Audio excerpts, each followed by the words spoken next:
So shall we begin with a bow?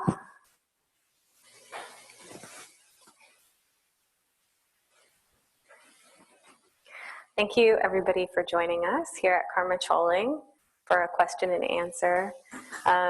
When we initially had thought to do this, it was kind of a way of reaching out to everyone in a really fluid time when it seems like every single hour, much less every single week, things are changing.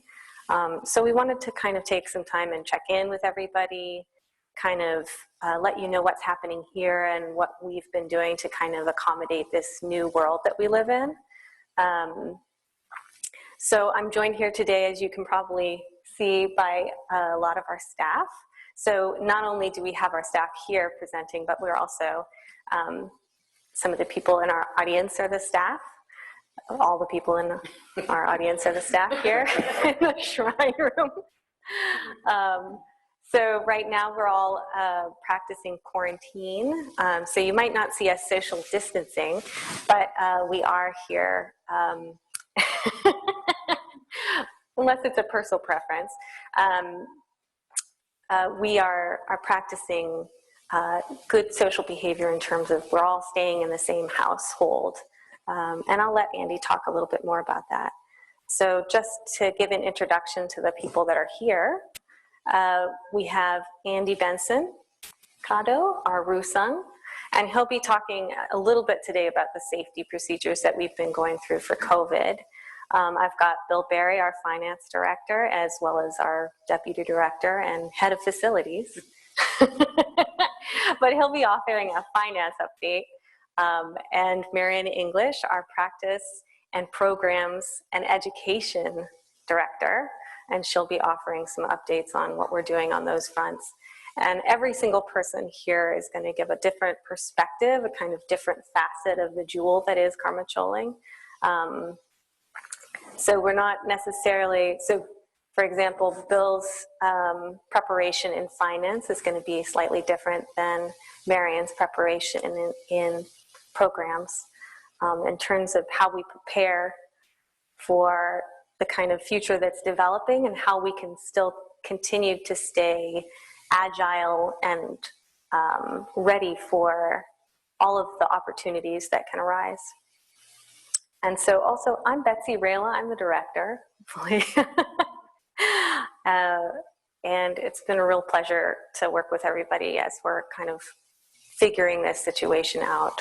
The staff has been really wonderful. All the community has been really wonderful in terms of reaching out to us and offering support. So I'd like to thank you right at the beginning for all of the support and help that has been coming towards Karmê Chöling from this.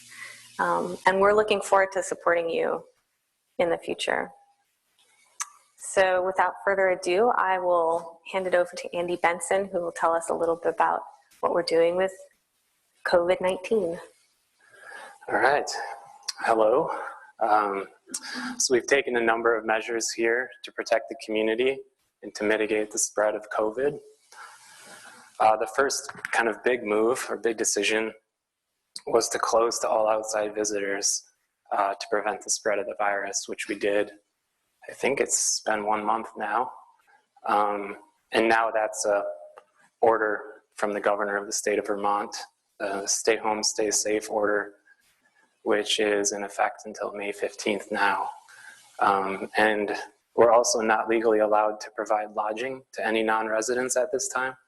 So it's just us here that are residents that live in the house right now, that are staff. We're all on quarantine, as Betsy had mentioned, preventing the virus from coming into or going out of the household. We had a group of travelers last month that arrived. A couple of them are with me right here. They were on a 14-day quarantine at Ashoka Bhavan after they got back to be monitored there since they were traveling internationally. And then now, as you can see, they're allowed to re-enter the main house after completing their 14-day quarantine. Thank you. Of course. It was questionable, but yeah, after they had no symptoms and were in good health, they rejoined us here in the main house. So right now we're all here. There's no one in any other buildings currently. But yeah, we do have a zone system in place where that was being used that way, having them in another zone at that time. And we also have a plan of how we would respond to potential illness in the house, especially if it were COVID-like symptoms, but also just in general, any kind of illness, so that we can keep each other healthy right now. We've implemented a lot of sanitation practices, personally and largely in the kitchen. That's been a big spot where there's been a lot of change and a lot of good work being done. Especially around food handling, dish rota, things like that, all these kind of high contact, areas that we're all in, how we're serving food safely, how we're cleaning up frequently.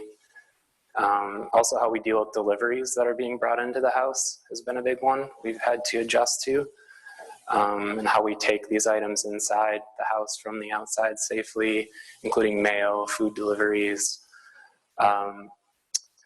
And then additionally, we have one person now that's just the only person that's designated to do town trip runs, because that's really the only other area where we would have stuff coming in from the outside or someone leaving here.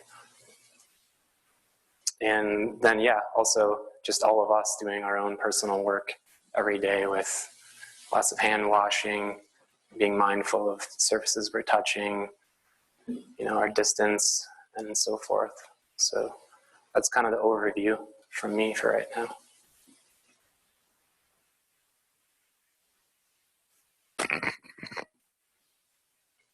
It's good to see all of you. So you remember 2019? It seems like a long time ago.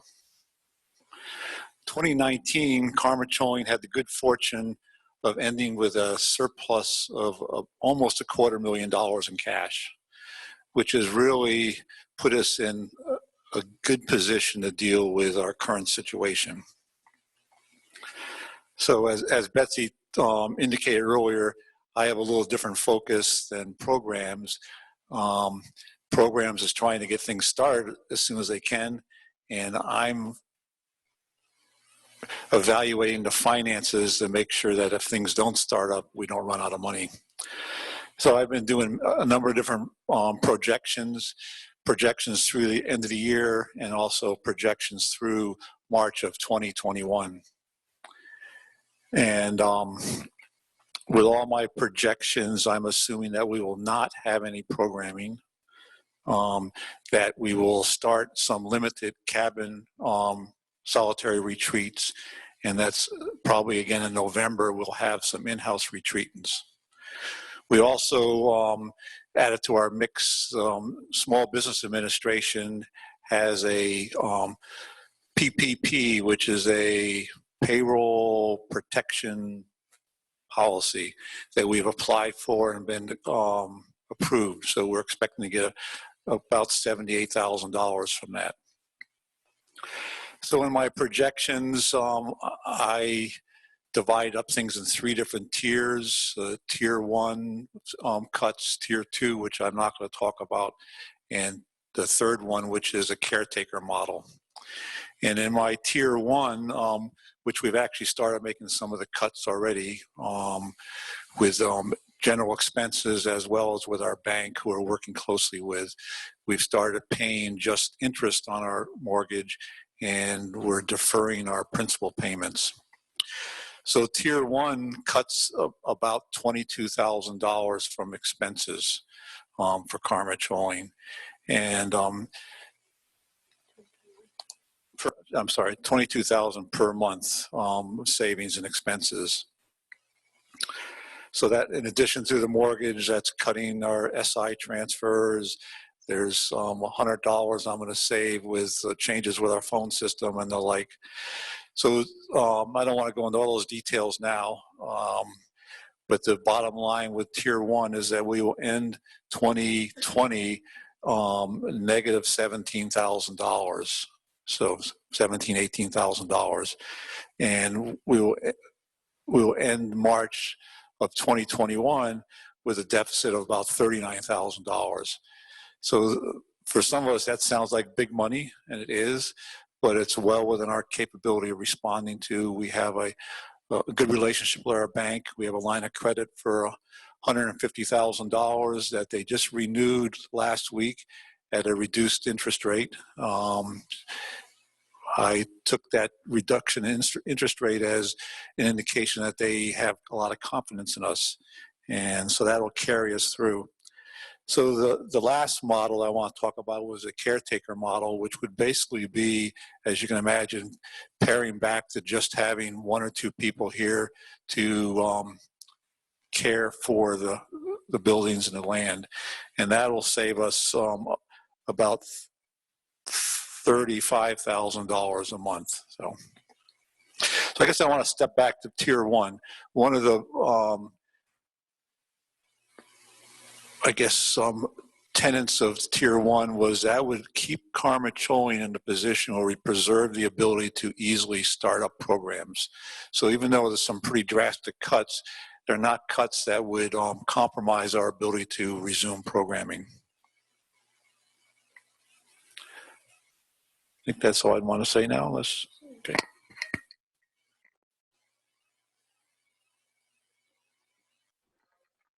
A caveat of saying the only way that we would go down to a caretaker model is if there were some scenario, unlikely as it could be, that next summer was also compromised. So for whatever reason, COVID-21 came out, and we were not going to have next summer as well, then that would be really time to batten down the hatches. But the calculations that Bill made were for this year not having any programs, which I think, tossing over to Marion, I think there's some options that we're still hopeful in terms of seeing where that can go. Yes. Hi, everybody. I'm Marion English, Director of Practice Education and Programs here. And part of my job right now is to kind of, prove Bill wrong. I mean, his job is to kind of have a plan for a worst case scenario. But if you look at our website, you'll see basically right now, everything in May and June is either canceled, being rescheduled, or moving online. And right now, all of our July programming is cautiously still up on the website. I'm hoping that we will be able to gather at least in small groups at that time. But there are contingency plans, and we will reassess as the situation develops. So right now, the large international assemblies, the plan is to move those to the fall. As you can imagine, this involves a lot of people's schedules, so I'm working with Charlie Getzel and Jeff Scott at the international level to figure out exactly when those will land, and as soon as they do, we will announce it. So I am planning on having programs this year, despite Bill's insistence that he's planning on not having them. How many we will have, how large they will be, I do not know. We have started offering things online.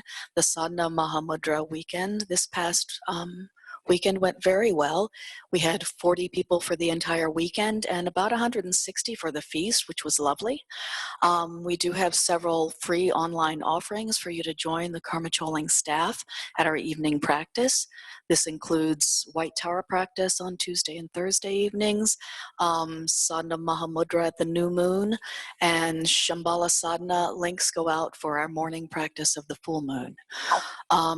We are also, as we learn more about these online offerings, we are looking at offering more and looking at the things that we're scheduling and seeing, can these be online only? Could they be maybe, if small gatherings are possible, maybe a small in-house audience and streamed out live online? We're kind of learning that as we go, and we'll keep you posted as to what happens.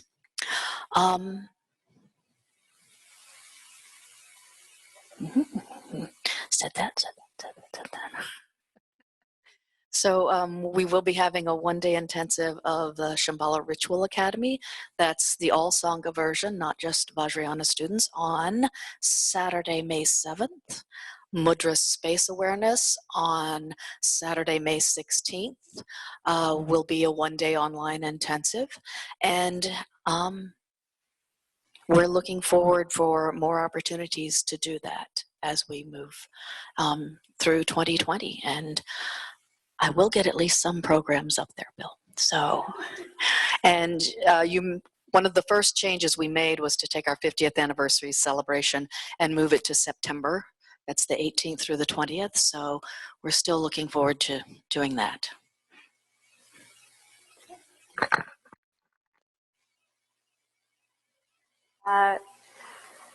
So kind of in summary, you know, we'd like to prepare for the best case scenario and also the worst case scenario. I still feel really confident that, you know, this 50-year anniversary is just the start of another 50 years for Karmê Chöling, and that, you know, we're not going to be close to closing. You know, I know that speaking to the other land centers and other people in the mandala, every place is facing a lot of tough choices. You know, I know a lot of, even our staff are facing a lot of tough choices and a lot of tough realities for their family and their friends. So I feel particularly lucky to be able to be here at Karmê Chöling. It feels really good. People are really pitching in, not only just to kind of help maintain Karmê Chöling and paint and engage with the community, but everybody is constantly looking for opportunities to kind of lean in further and try and figure out ways that we can reach out and serve the community while we're kind of all in quarantine. So there's an invitation to anybody, you know, watching on the Zoom call. If you guys have ideas or things that you want to see or just want to reach out and talk to us, please feel free to reach out. We'd love to hear from you and see you on our Zoom calls on the evening chants, etc. But I feel really lucky to be working in Shambhala at this moment.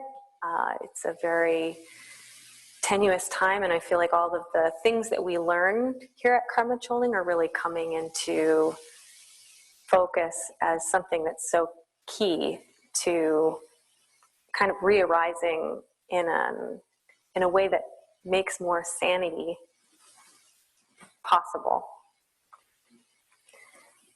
So without further ado, if you have any questions for us, this was a Q&A, please feel free to type them into the dialogue box in the Zoom chat.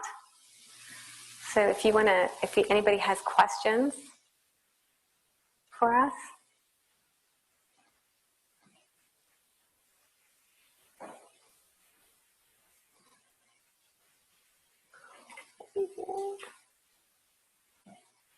Or if you want to raise your hand, maybe we can unmute if people are having a hard time typing. Okay, so we've got Vicky. Okay, we have Charlie Spiegel raising his hand. I'm going to unmute him. Okay. Sorry, Spiegel? Hello. I've been hearing rumors about sort of making long-term residencies as part of the model, and can you discuss this and sort of just how you're thinking about it, how large of a portion of Karmê Chöling's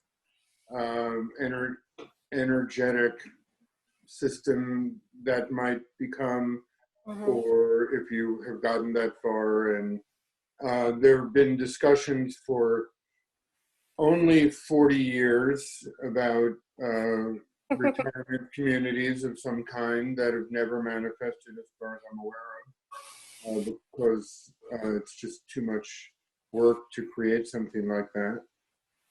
And people always have different ideas. What they want a retirement community, but they want it this way or that way. And then since it all has to be done from scratch, that, you know, nothing happens. So just if you could address that, please. Sure. Yeah.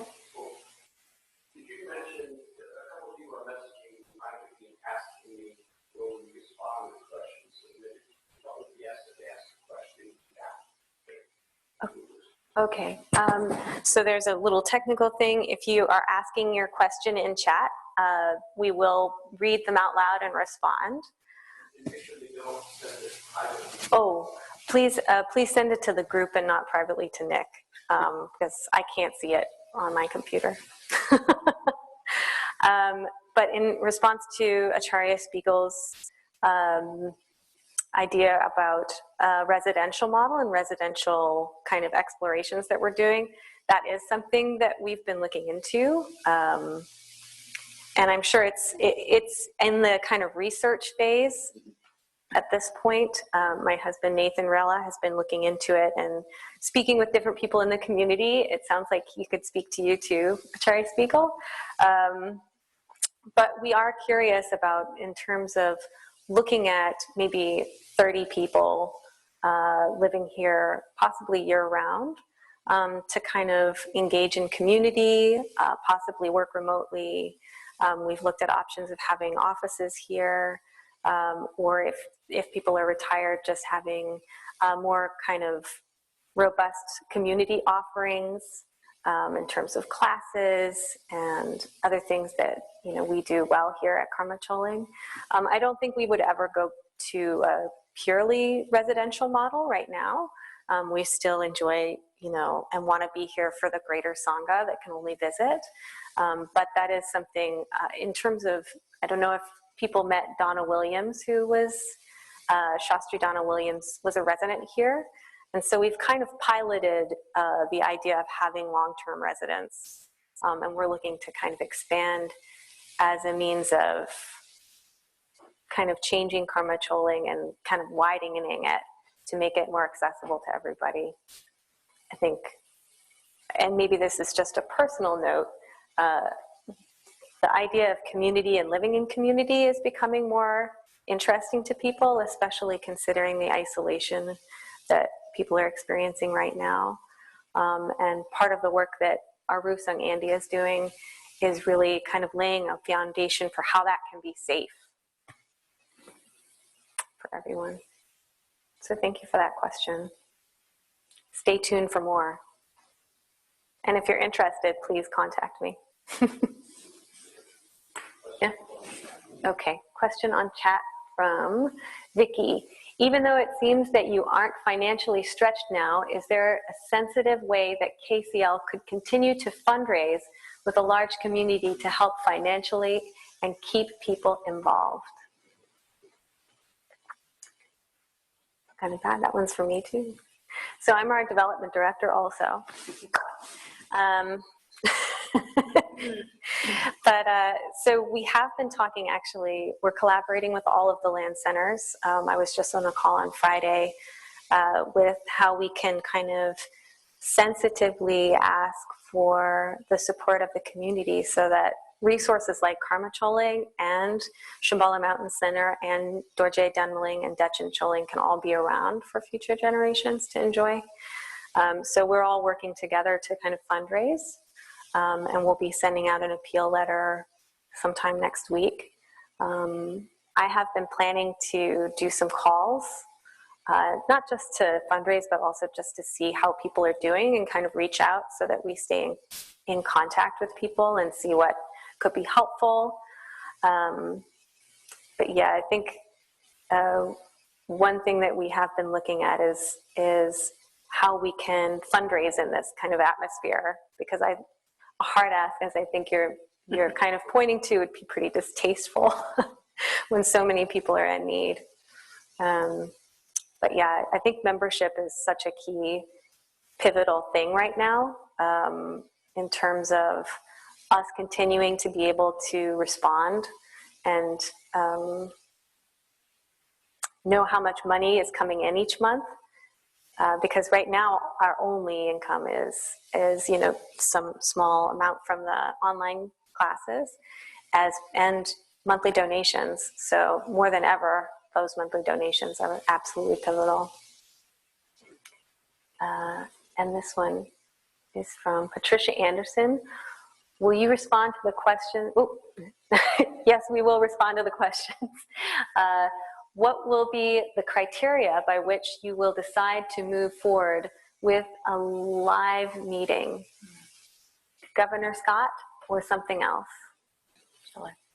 Yes, please. So moving forward with live programs, obviously we would not go against any order from the governor to like the stay safe at home order. We will abide by that. So that will be one of the criteria. The other is, are people actually ready to gather again? It's very possible that even once this ends, there won't be a lot of large gatherings. So, but there may be a lot of small ones. My aspiration to start off with our Kudo gatherings, I think, could be workable. If anything's going to work, small groups practicing outside will be the thing to start with.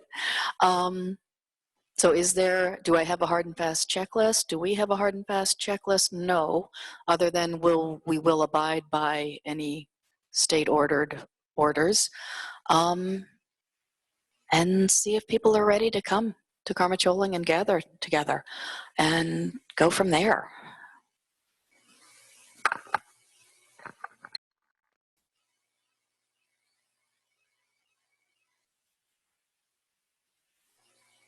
Yeah. Just other sources we're using too, the CDC and the World Health Organization, for how to advise when that's safe to do, really, when this is no longer considered a pandemic.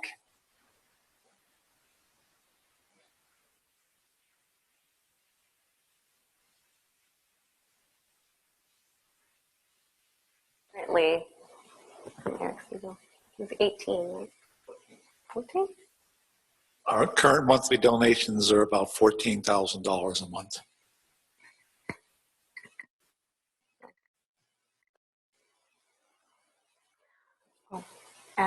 This one is for me, I guess, and the host can do this also. We can respond to it and you can unmute ourselves. Sure, yeah, the small group. Yeah. Okay.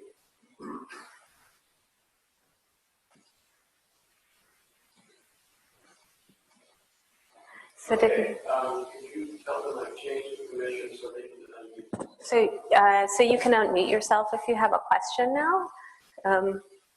If you want to, just for sanity's sake, if you can raise your hand and I can we minimize the chat box so that I can see all the people? Yeah, you can do that. Thanks. There's your faces. Oh, nice cat, Arthur Jennings. That's a friendly cat.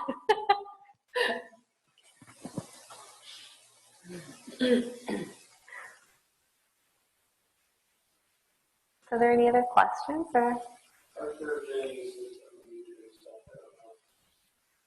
Sarah, did you have something you wanted to share? No? Okay.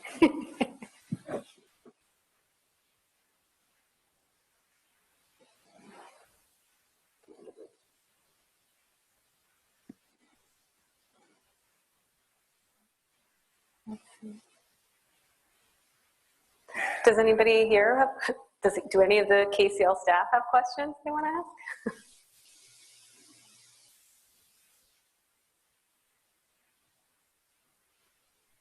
What about the questions that were typed in earlier?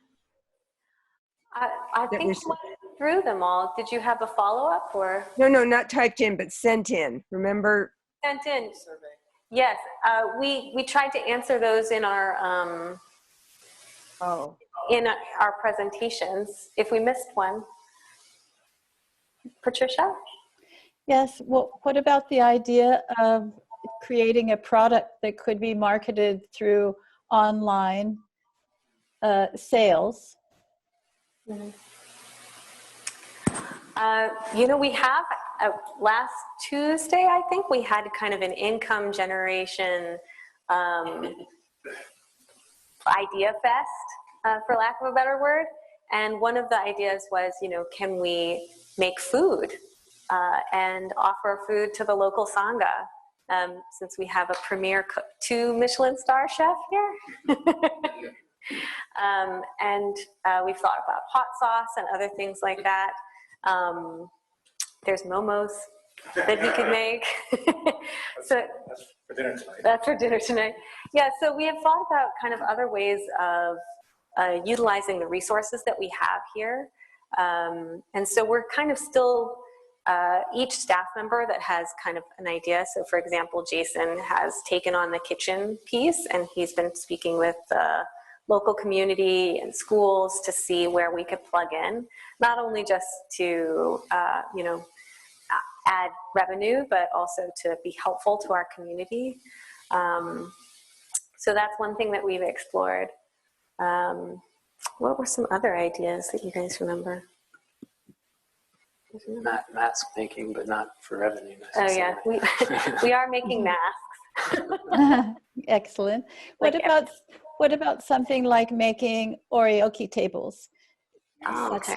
such that you have in front of you, that people could use in their homes in lots of different ways, or a stand that would hold our text or our sadhanas.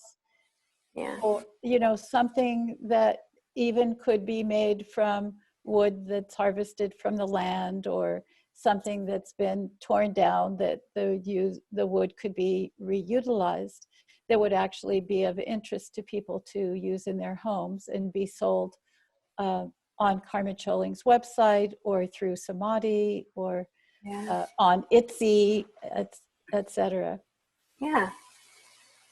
Yeah, I mean, I think, you know, looking at the staff kind of sitting here, we've got Steve, who's a wonderful woodworker, and he's made some really lovely additions to Karmê Chöling's land. I think it just, when we all get together, I love those ideas, and the kind of idea of selling something tangible from the land feels really a nice way to reach out. I'll bring it up on our next Tuesday meeting. And we were actually talking about having that open at some point so that people could add their ideas from outside of Karmê Chöling. So maybe you'll see an invite for that. It makes me think that there are people who are in the surrounding area who are very talented, and once that we can have, you know, 2 or 3 people gather, that there could be the production of something made from herbs from the garden, such as comfrey root salve, or something that is just there and it's available, and it just takes one person having the talent to say, oh yes, I know how to combine those ingredients. Let's make the Karmê Chöling awesome, you know, face cream, or something, you know, something that it doesn't take a lot, but it could be widely appreciated and a resource. Yeah, that is something for locals. We will have a CSA, a kind of a farmer's market situation. Since we aren't having programs during June at this point, we'll have a lot of veg. So stay tuned. We'll email the local community. They can come pick up tomatoes. Yeah, etc. Parsnips. Yeah. Some Raven? I have a question about programming in the winter. I mean, if things can start up again, say October, November, is there a possibility to keep programs coming in the winter instead of having in the winter session like last year? Or is it too soon to even think about that?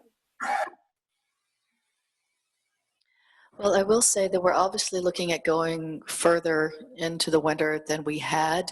The plan had been for November 2nd, when Scorpion Seal 9 ends, for that to be the end of the season. But it's highly likely we'll be going through November. And beyond that is still in question. So that decision is still one of those that's just hanging in the air right now. We'll see what happens over the next couple of months. So yeah, that's a possibility, but no decision has been made yet. So.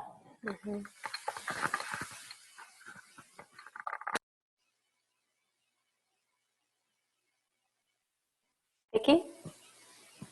Just as Miriam was talking, I was thinking that that could be one of the aspects of fundraising, which I just realized that in order for Karmê Chöling to be able, like if it were possible to do more programming in the winter, so to be able to staff up and sustain a staff, that's a good fundraising point. Why people should be thinking about continuing or increasing their support now, so that you would really be able to have resources to do that, to keep going, or to, in whatever fashion, to have that flexibility to keep a sufficient staff appropriate to whatever programs can happen. So thank you, Raven and Mary. I think that's a good point. Thanks. Yeah, we are looking forward to, when we know more, I think it'll be easier to plan ahead in terms of kind of what programs might be available. One could project that maybe smaller programs rather than the 100-person assemblies would be kind of the way that we might go. So I think it's just kind of adjusting. And, again, I think you're pointing out something, being able to be ready for whatever comes our way so that we can take advantage of whatever opportunities present themselves. Grace, did you have a question? Yeah, did I just call on you? No, here it is. And I do have a question. Yeah? I was trying to be mum, and thank you for the invitation. Yeah. So I'm probably largely invisible to most people here. No. The question, one comment and one question, as it relates to the proliferation of online programming. I think in the future, if this ever ends, there's going to be a real need for in-house programs, touch, feel, and intimacy. So I hope we never lose that aspiration. The question has to do with future strategy, because program attendance had obviously been down, and either I heard or dreamed that there was some thinking about expanding programs beyond the focus of our specific lineage to broader Kagyu Nyingma lineage teachers and teachings. And just wondering if you've given that thought and where you're at with that. I mean, yeah, you know what? We actually, for this summer, I wish you had been able to see all the programs we had. Yeah.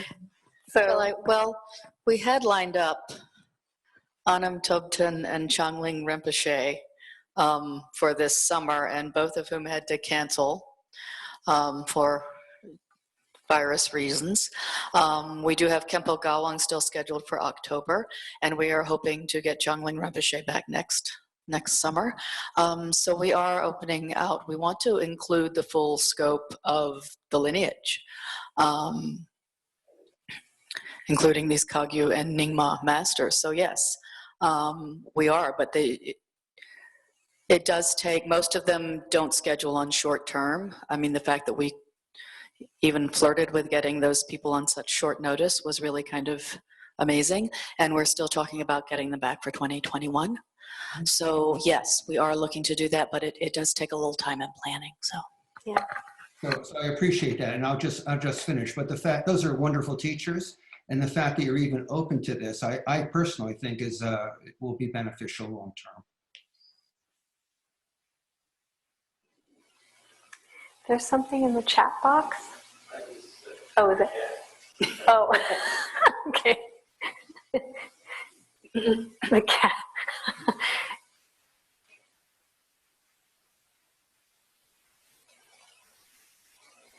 Were there any other questions, or? This cat is from the Karmê Chöling parking lot, so he's Oh, are you serious? important here. Nice. Did you hear that? Okay. I have a question. Yes, Grace? Hi. You mentioned, and I came in late because I couldn't figure out how to get on this thing. I'm very sorry. You mentioned that you're thinking that the first online programs might be the keto programs. I'm delighted to hear that. When do you think we'll know if that might happen? Well, we're kind of constantly watching the situation and reassessing. Officially, we'll make calls about July programs by June 1st, but we'll be monitoring the situation closely, well throughout. So, and don't worry, Grace, I will be keeping you in the loop big time. Thank you. Great to see you all. Thank you.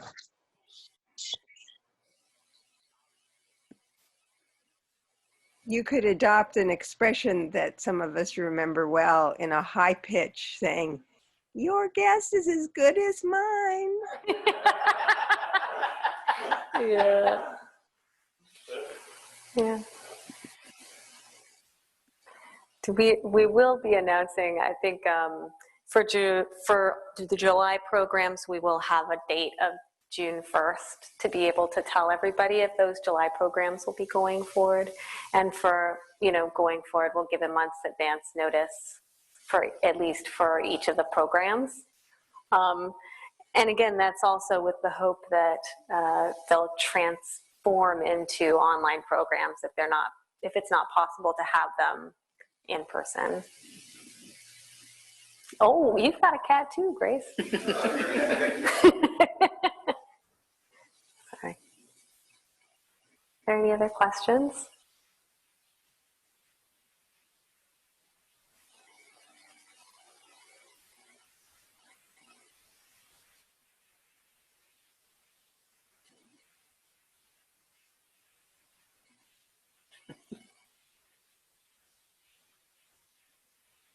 Okay.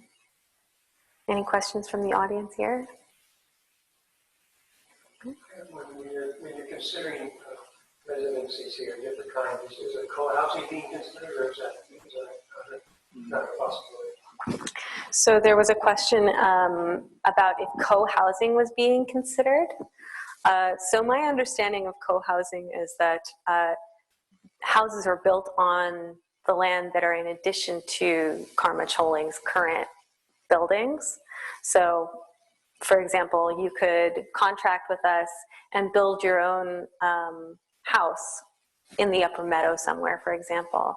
And I think that's something that we're looking at in terms of what people are interested in and how many people are interested.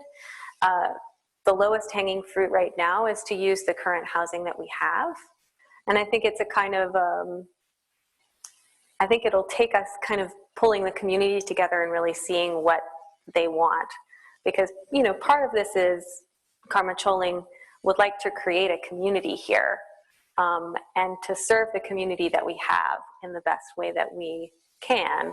And so that is responding to kind of what people want. And that'll both serve Karmê Chöling in terms of making us relevant and keeping us relevant, but also it'll help the community in kind of figuring out where we're going and what, how we want to stick together. Question in the chat. Any chance there could be small groupings of Garchen for SSA 5 and 8? Just a hint of potential, please. Meaning having a Garchen in a smaller tent for gathering. Well, I will say that all of the Scorpion Seal assemblies are kind of being looked at as a group by the international group. And we're waiting for that to land. That's one of the questions. So there's nothing to report at this time, but all of that is being discussed. So hope that's all I got right now. When I have more, I will share it with you.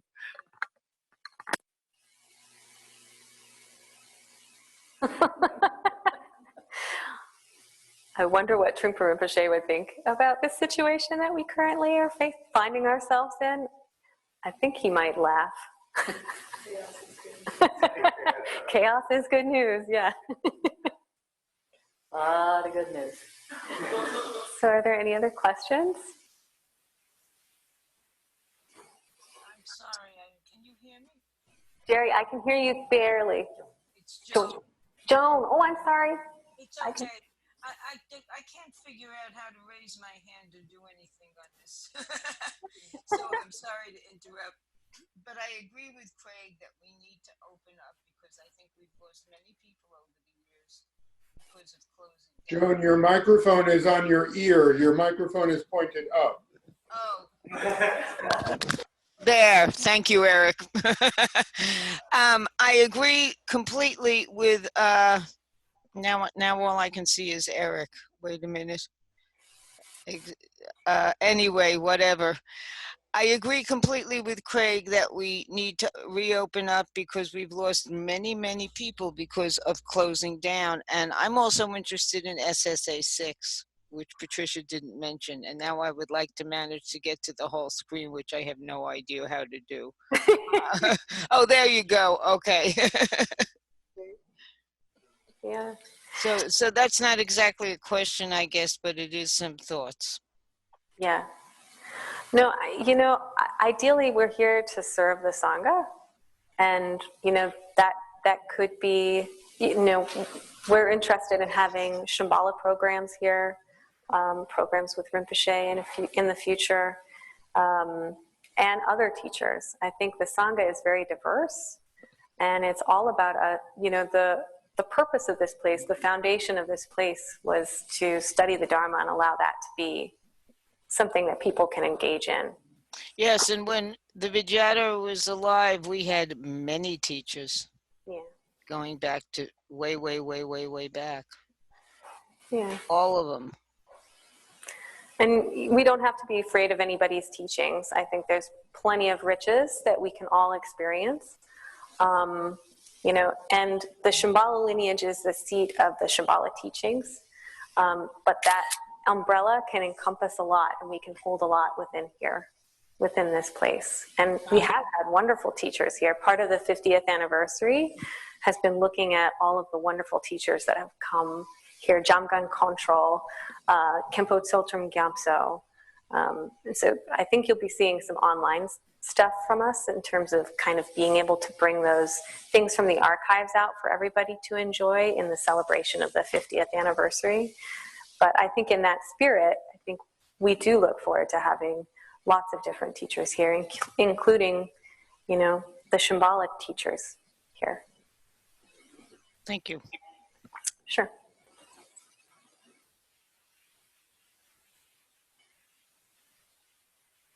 Any other questions? See? Yeah? Vicki? So that just, I had thought about this before, and I just thought that it might be interesting to, from the archives, to present online a half day of whoever, you know, of teachings from the archives, not just the Vidyadhara, but some of the other teachers who have come. I'm not sure, you know, I mean, I know the archive is enormous, so, and that could even be, I mean, you could charge a little bit maybe, but that would be something, I mean, that you could do now. As there's so many teachings available online, but something from the Karmê Chöling archives could be quite attractive. Yeah. And the other thing I know that I had mentioned this with Nathan, just to bring it up, is that I know there's a bunch of SSA4 practitioners now at Karmê Chöling. Yeah. And so that would be interesting to create a program just for SSA4 and beyond, and anybody who's done that, to present that as an online program that you could do now. Yeah, absolutely. That's a really, yeah. I will say that we are looking at how to present some of the archive pieces online. And that has some moving parts when we're talking about big teachers. We may need to get their approval, and so we're sorting out exactly what we need to do is there. But there's also just a lot of teachings by the Vidyadhara. So yes, that's one of the things we're combing through right now to see how best to present that. So thank you.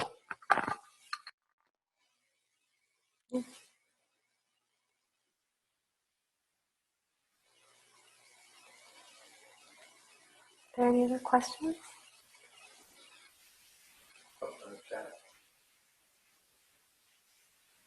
Oh, no.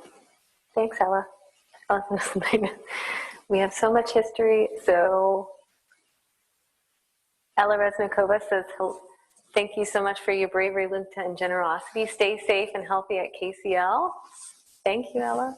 And then we have so much history from Patricia Anderson. We have so much history in the archives, videos. Oh, everybody can read that. And that newer students could learn more, see more, like the Sadhana Mahamudra event that was so rich. Yeah, the Sadhana Mahamudra event was such a boon for us, and I think realizing that so many people got so much out of meeting and getting together online was really nice and an eye-opener. And I think realizing how much people appreciated just seeing the Karmê Chöling, this particular shrine room, actively in use. People seem to really deeply appreciate that. So, yeah. Patricia? It was also the video of the Vidyadhara, to have him right there saying something about how the sadhana of Mahamudra came into his mind stream of Terma, that a lot of younger and newer students don't have any experience of that brilliance, that there might be little archived clips that could be that kind of moment of exposing something that's so rich about our heritage, that isn't a class particularly, but pertains to how Terma came to us through the Vidyadhara.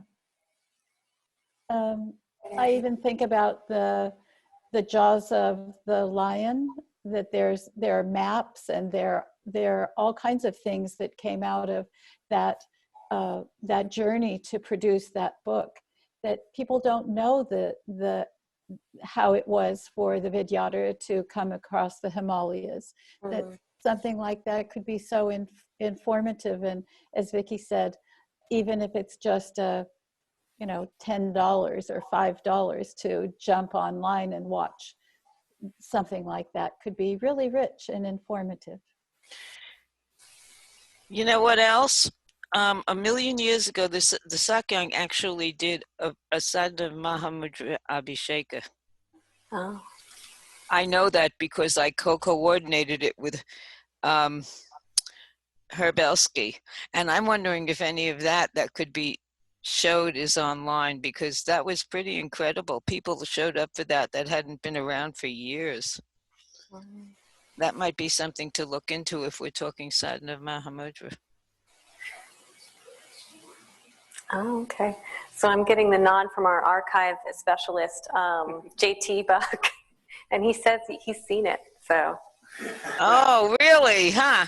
Well, I think that would be really something to show online. That was amazing. Okay. Yeah. Yeah. Please, if you all think of more things that you would like to see, please do share them, because we're looking kind of to see what people are interested in. We have lots of ideas here, including JT's idea of a podcast.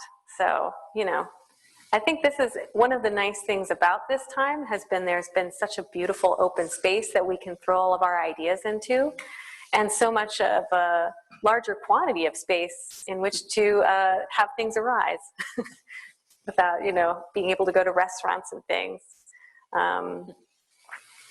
So yeah, please do reach out and let us know kind of what you'd be interested in seeing. Yeah, JT? I'm just curious, and we've kind of answered this a little bit, but if anyone out there, if there's anything more people think we could offer to support their home practice, just on a regular basis. And if you're thinking about that, I would be interested to hear from people who are actually practicing at home in this environment and what else we might be able to offer. Did everybody hear that question to the group? So there's a question, Q&A turned on its head, question for the group. What we could do as Karmê Chöling to support your home practice. So if anybody had any ideas or thoughts, feel free to email us, or you can tell us now.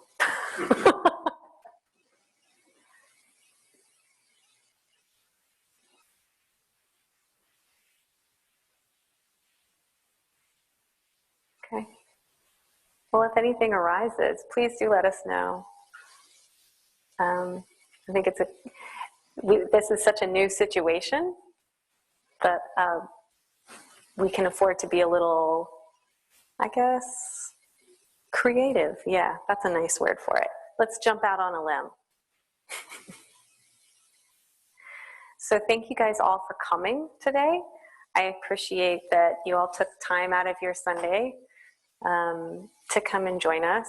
I hope that we can do this again when we have more information. So maybe in the next month or so, we'll be able to have another one of these. Oh, I'm sorry, Raven, did you have? Oh, can you unmute her? I had a quick question. Yeah. I wonder if you're doing Mamo chants at Karmê Chöling. Mamo chants? Yeah. Huh.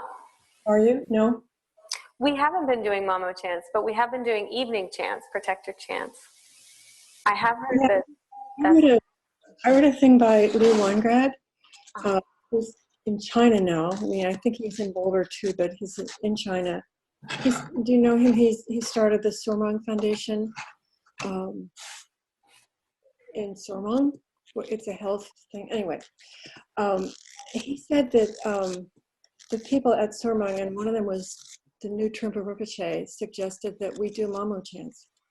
And he said that we should keep track and we could give him our account and he would give it to Trungpa Rinpoche and I think Karma Sengye, who is the other person at Sormang.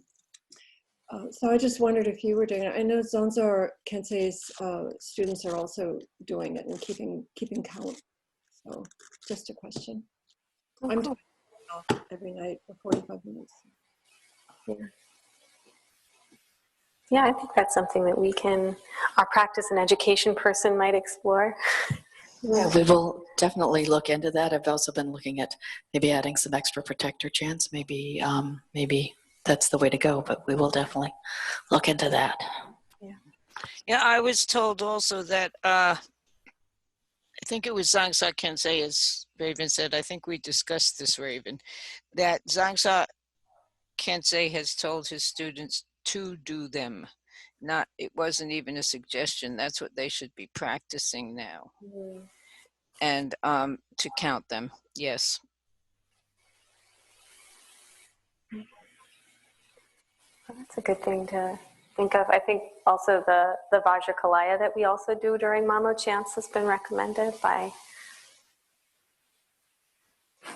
people.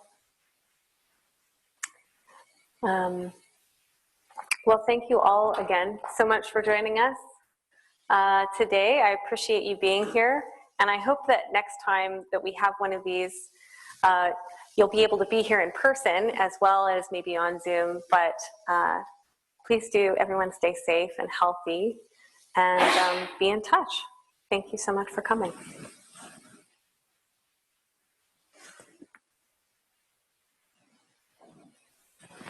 Kiki so.